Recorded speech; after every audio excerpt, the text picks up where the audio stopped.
But Mr. Clay Dunstan, how are you doing now? Well, wonderful. I've lost a lot of weight. I was starting to put the weight on after 2 years, but I found that dieting is very easy now. I can stay almost indefinitely on a diet with no problem. So you don't feel hungry? No, you don't feel any hunger at all. Good. And it's just amazing. Even on 600 calories a day of a very low calorie diet, it's just amazing. I feel on top of the world. It's no strain to diet. So I know now that if ever I'm tempted by chocolate or anything, I know I can lose the weight and I can keep to my optimum weight for the rest of my life. So that's why you want to say that the maintenance of the low weight is easy it's after easy. MGB. There's no problem at all. Yeah. It's no effort, completely effortless. So medically what we think is this is because of the PYY hormone. It gives you a lot of satiety, so you don't feel hungry. And yet it's funny that 2 years after the operation I can eat normal food again.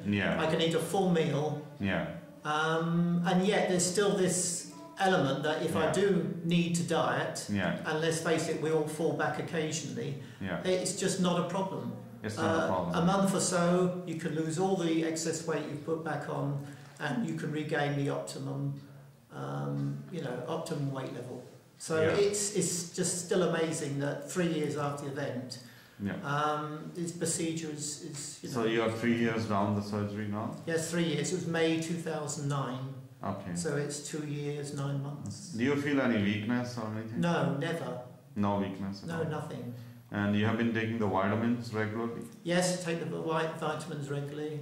And what about your meals? You are a non-vegetarian? No, yes, obviously non-vegetarian. You take eggs, fish, eggs, etc.? everything. And okay. And still a little bit of chocolate, which I know I should, but one is weak occasionally. But I'm not worried about that now because I know that anything I put on, it's easy to take it back off again. So I know I can fine-tune my weight to the exact amount I want. Did you check your weight today? How much is it? It's 75 kilos, which has remained the same. A week ago I was measured by my doctor. How much was it to start with before the It was 120 kilos. And then about 2 years after the surgery, I'd lost 70% of my excess weight, as the surgery states. And then I started, to overindulge a little. And I went up to 89 kilos. And so a couple of months ago, I went on a VLCD because I knew I was, starting to put on weight again. And in 2 months, 10 weeks, I lost 14 kilos with no effort whatsoever. But you don't do any exercise, I know that. No, unfortunately, I'm still a lazy person as I've ever been. But I've always believed that calorie restriction has been the answer to that. It's nice. It's nice as a bonus to exercise. I realise I should do it, but that's why we actually recommend it. Yes, I know Dr. Kular is always nagging me, but it's very easy to maintain the weight. Otherwise, yes. Now I know that it's not a problem. What about the diabetes? How about the diabetes control? Well, before I had the operation, I was around 7, which is okay, but fair control, but nothing wonderful. A day after the operation, my HbA1c went down to 6, which is almost in remission. Slowly went down further to about 5.3. It started to go up again to about 5.5 when I put on the additional weight.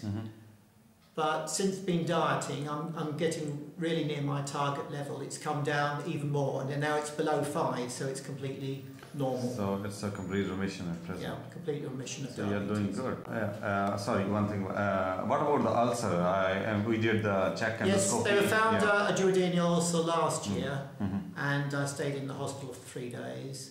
I was put onto Nexium, proton pump inhibitors. 3 months afterwards, I was checked out in England with a gastroscopy, and that showed completely healed. It's completely healed. Completely healed. So it healed with the proton pump inhibitors. It healed with the PPIs. So the gastroenterologist says that it's a kind of acid ulcer. That means because anything which can heal with the proton pump inhibitor, that means we decrease the acid output, and it's healed with that. And as I know in your endoscopy, the ulcer was towards the intestinal side. Do you know that? No, I didn't. Was it in the stomach or was it in the jejunum in the intestine? Well, I was just told it was duodenal also. I'm not an expert. Yes, it's duodenal, yeah. It's not duodenal actually, it was jejunal, yeah. All right.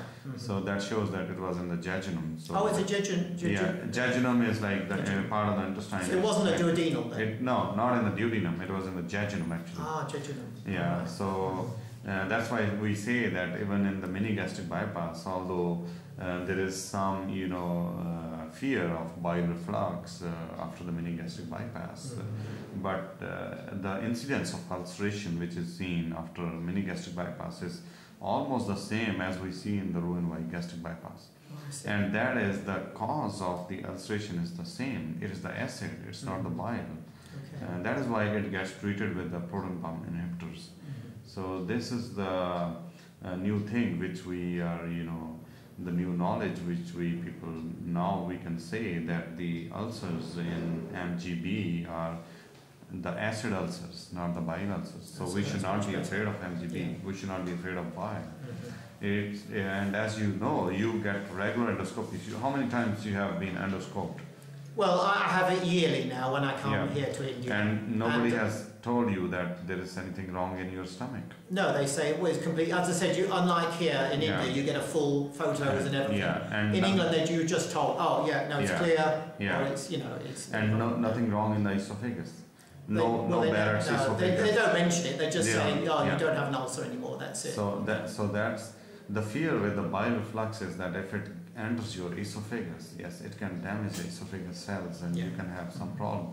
But as you know, you are getting the endoscopy done regularly. There's not even some redness or not even any gastritis in the stomach. So that shows, and that's what's happening with almost all of our patients. I'm completely happy with the surgery. And what we recommend is that you should take a lot of yogurt, as Dr. Utley says. He has the same experience. Well, I will. I will. I said the doctors in the West don't recognise yogurt as a recognised. But it's good. It's good for anything Dr. Kular says is fine with me. So. All the best. Okay. Thank you very much.